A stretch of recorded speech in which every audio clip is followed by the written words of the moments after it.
faire en sorte que le quota soit respecté et qu'il y ait autant de femmes dans les hautes fonctions que les hommes. Mais dans la réalité de terrain, c'est que quand vous regardez, même dans la fonction publique, 75% des postes subalternes ou secrétaires et petits agents, petits commis, c'est des postes réservés aux femmes. Les femmes, on doit s'applaudir.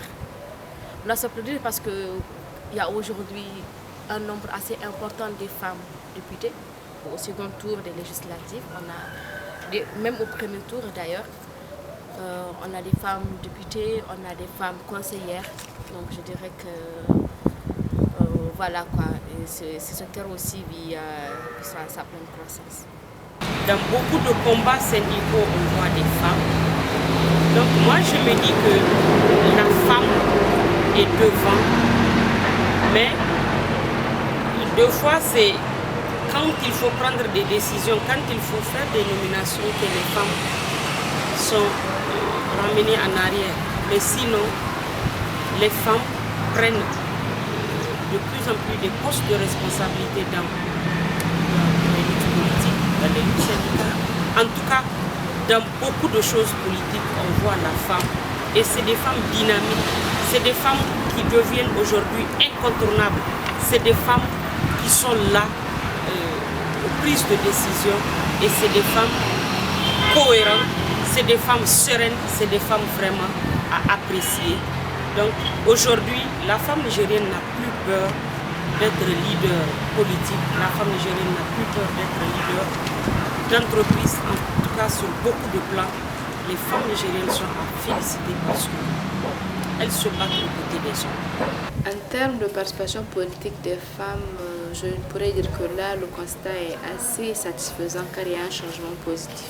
On l'a eu à le remarquer lors du processus électoral de 2020 et 2021. Jamais le Niger n'a enregistré autant de femmes qui ont été candidates, autant de femmes qui se sont réellement intéressées à la chose publique. Autrefois, les femmes se contentaient de mobiliser l'électorat pour d'autres personnes, mais cette année, elles l'ont fait pour elles-mêmes. Donc, c'est vraiment satisfaisant. Ici, à l'ONG FAD, nous avons eu à observer les élections et les observatrices que nous avons déployées sur le terrain ont relevé que partout dans les files d'attente, il y avait beaucoup de femmes qui étaient là pour exercer leur devoir citoyen, alors qu'avant, elles ne s'y intéressaient pas forcément, elles voulaient mandater d'autres personnes. Et également, on a eu à incuber, à former plusieurs femmes qui ont été candidates et sur le terrain, elles ont montré leur dynamisme, leur engagement, leur motivation et leur souciance d'ailleurs pour leur devenir politique. Donc pour ce qui est de l'engagement politique des femmes, il y a un réel engagement. Tant que ces femmes seront boostées, je suis sûre que pour les prochaines échéances électorales au Niger, il y aura beaucoup de femmes élues, Inch'Allah. La femme nigérienne, c'est elle qui pousse les politiciens à arriver au pouvoir. Rien que quand on voit cette année, 55% des électeurs sont des femmes, 55%. Mais il n'y a pas beaucoup de femmes qui sont arrivées. Les politiciens, ils s'arrangent pour juste appliquer la loi sur le quota pour les sélectionner et les amener. Et quand on regarde sur le plan administratif, il faut regarder, il n'y a aucune femme gouverneur, c'est le région. Le département, c'est un peu la même chose, je pense qu'il y a deux, je crois, préfets. Ça aussi, c'est pas très évident. Les engagements politiques, ça va revenir aussi à ce droit-là. Et d'abord, le droit d'être indépendamment économiquement indépendant. Le droit d'aller à l'école, le droit d'avoir les soins de santé adoptés spécifiquement aux besoins de la femme. Parce que si vous prenez aujourd'hui la politique, c'est les femmes qui font la politique. C'est les femmes qui font la politique, c'est les femmes qui font la campagne, c'est les femmes qui font les élections même, c'est les femmes qui vont dans le bureau de votre communauté. Mais quand s'il s'agit de candidatures, les femmes sont toujours sur les bancs. Pourquoi?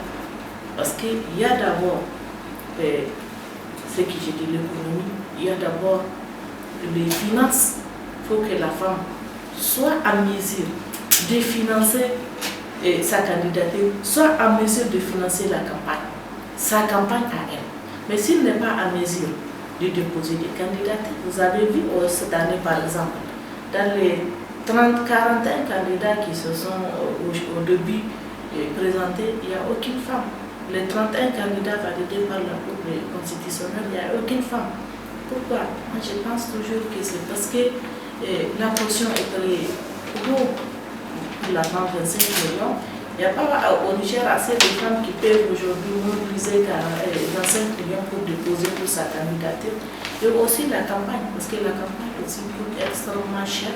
Et il n'y a pas assez beaucoup de femmes, si je regarde dans l'échiquier national, il n'y a pas assez de femmes qui peuvent aujourd'hui financer leur propre campagne ou bien avoir accédé au financement pour vraiment aller en campagne. Et c'est pour cela que vous avez vu que les femmes sont restées sur les bancs pendant que les candidatures sont déposées et que les gens sont allés à l'encontre des électeurs.